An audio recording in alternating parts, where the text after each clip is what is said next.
In this video, we're going to make a round base for this massive 62-inch diameter dining table.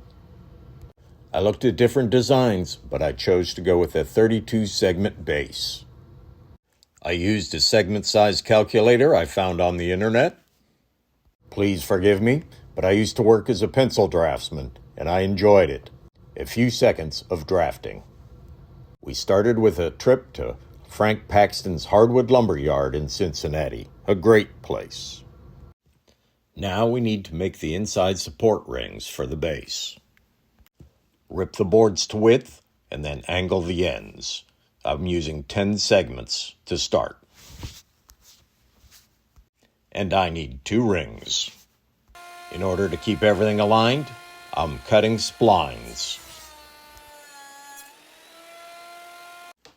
Grain orientation of the splines is very important. They must run, long grain must run side to side, not inside to outside, or it will break easily.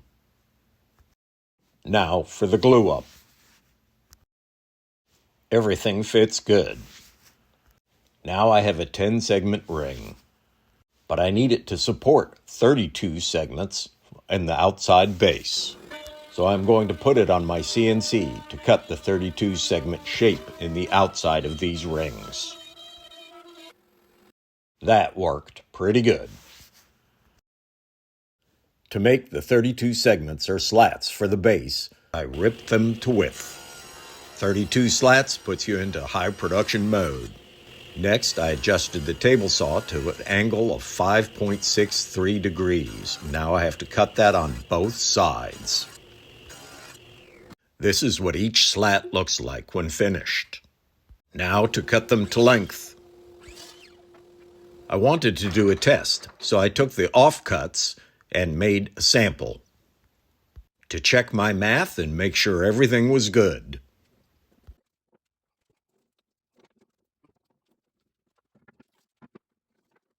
The test worked, so now let's roll the base. Now we need to assemble the base shell. So first we start by putting down a straight edge on the edge of the table and then laying out all 32 slats. Oh no, my 8-foot workbench isn't long enough for all these slats. To start, the slats are outside up. Everything needs to be tight and square. Now we start putting the tape on the outside. This will help us roll it up. To roll it up, we want the tape side down. We need our straight edge again. Now we start adding the glue. Now you can see why I wanted to make the inside rings. Oh no, I made a huge mistake. I never should have glued the inside rings in. We'll talk about that later. Getting everything aligned and set up properly is the key to success here. Takes a little time.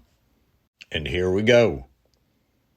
The table wasn't long enough, so we had to stop, slide it back, and add more slats.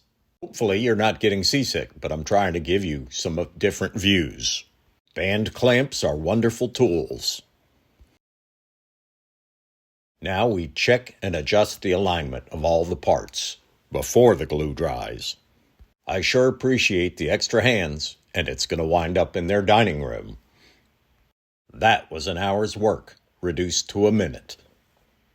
A little scraping and sanding, and this base is ready for finishing. Oh crap, I forgot about cross-grain wood movement. Wood expands and contracts with temperature and humidity across the grain, but along the grain, very little change is seen. So when you have a cross-grain situation, it's expanding and contracting in one direction and not in the other, and that usually causes cracking. This is very humbling. But I removed the rings, no more cross grain, and we are good to go. So I liked having the rings to roll up the shell, but then I should have removed them. And I wouldn't have had a problem. We live and we learn. Please join me for part 2, making the massive 62-inch diameter tabletop. If you like this content, please like, subscribe, and ring the bell.